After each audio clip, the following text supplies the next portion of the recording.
come from? Awesome. Don't feel obligated there, Aaron. No, seriously.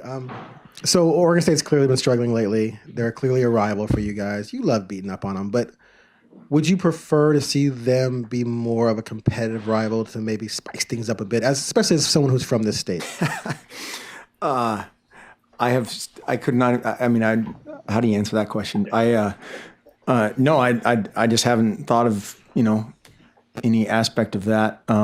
We're so concerned about everything going on around here, and trying to improve and get ready for finals and manage all the things around this week. We've got between obviously game preparation. You've got leading up to Dead Week and finals. You've got our banquet. A bunch of family in town. All the potential distractions that you try to keep everybody focused on what we're doing, and the last thing on my mind is anybody else's perceived issues. I've got a ton of respect for Coach Anderson. He's another guy. Obviously a great football coach, but seems like a really good man. And we are totally focused on our preparation, and that's really it. How do you think if you were in that situation, you would embrace the challenge in a situation like that? So you would find fun, interesting? Sure. I mean, it's a different kind of fun. It's a different kind of process, and I've been there, man. I've been in the exact same situation, and what you're doing is right. What you're doing is long term. What you're doing is it's going to pay off. It's just so hard to convince the different constituencies, whether it's your team first and foremost, or all the people that surround it. That kind of vector is going the right way. But it's that is kind of fun. Now you refer to Colorado in terms of being there. Mm-hmm. Okay. Thanks. Yeah, sorry. Okay. This wasn't a one-on-one? Yeah, it's our moment. Oregon State's going through something very similar to what you guys went through with the whole quarterback rotation and uncertainty earlier in the year.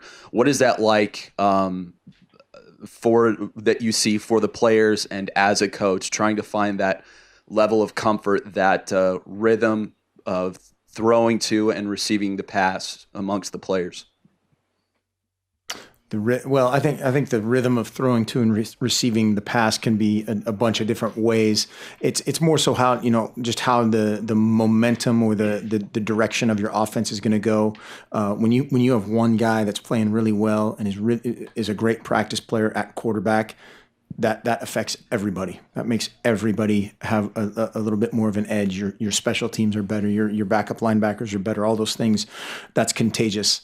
If you're finding your way through things and you have a distinct package for each guy, which sometimes you have to do it that way. Sometimes it's, hey, we're gonna run our offense and try to figure out who's the best to do that. And then once you do that, then you can fine tune things to that guy. And so that can inhibit the growth rate of just the efficiency of things. At the same time, that can happen instantly sometimes as well.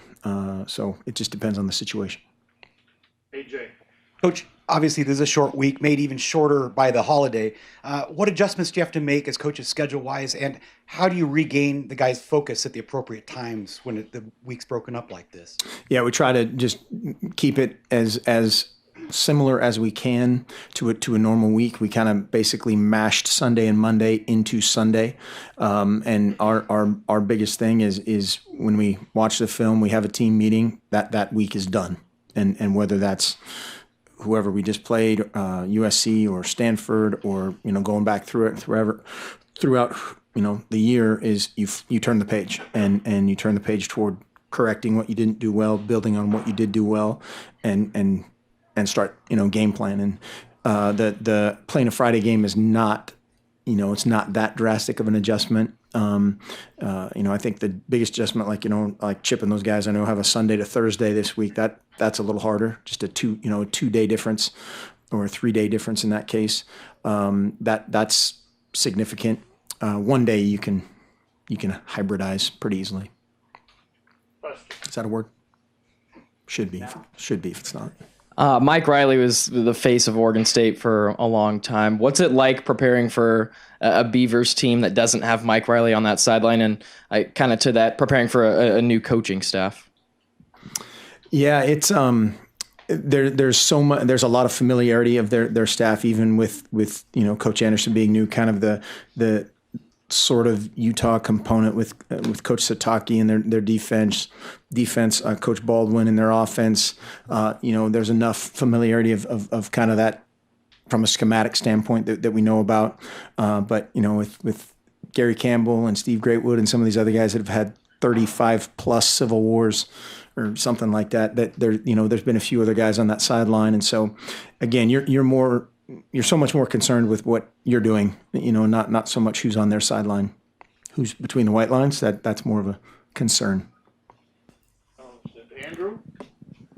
I think you said in the past that the Vernon's game against OSU in 2013 was the first kind of time you really took notice of him. Is that true? Either way. Yes. What about him when you were recruiting him?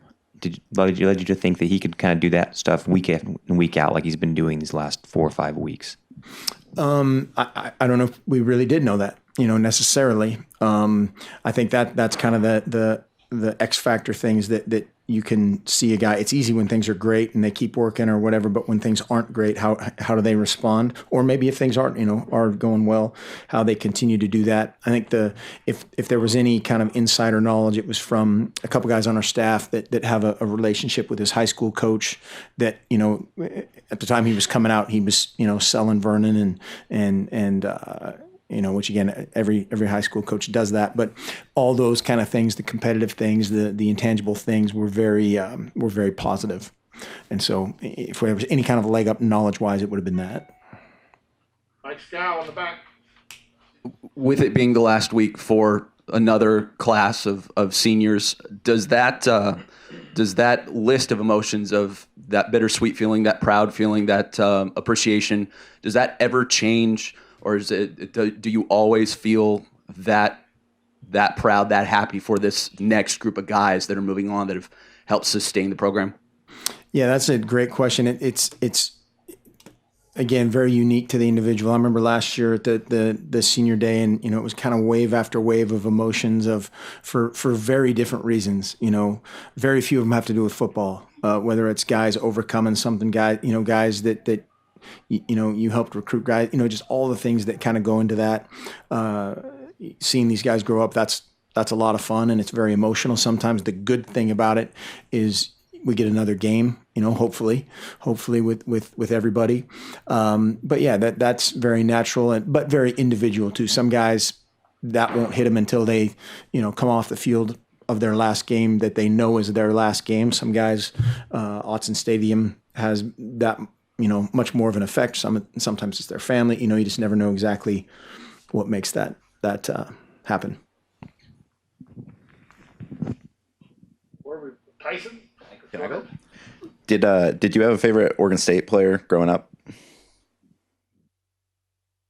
Did I have a favorite Oregon State player growing up? If I had any favorite, which this is like sacrilegious at some level, but Ralph Miller, just watching Ralph Miller, that was always entertaining. Why? He was entertaining. Anytime you can smoke cigarettes on the sideline and do what they did, that was always good stuff. And he yelled at a good friend of mine at the basketball camp one time.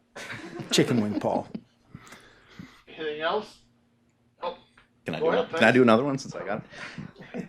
Since this is the last time you guys play before wherever they decide you guys are going to go, there's several projections for where you guys could end up, possibly even as high as like the Fiesta Bowl.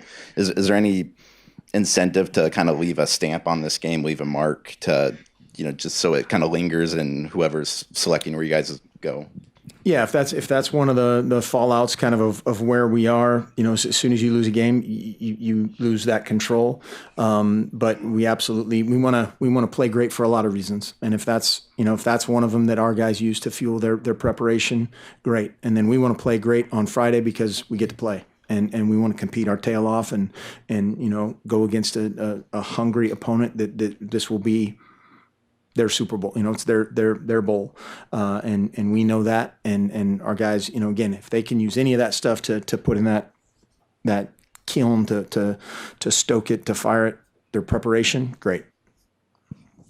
Any other questions? Coach, being it's a Friday game, Black Friday, will you still be in line at 4 o'clock in the morning trying to get some of those deals with a game day? See, when you said Black Friday, I immediately thought of like their uniforms or something. I didn't even know where that was going, but I'm sure my wife will be on top of Black Friday.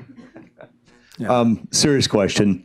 This point of the season, game planning, execution is probably the biggest aspect of what you do, although you do work on their offense and defense. But do you game plan at this point of the season with the team by saying, look, we're going to impose our will on you. Here's what we do best.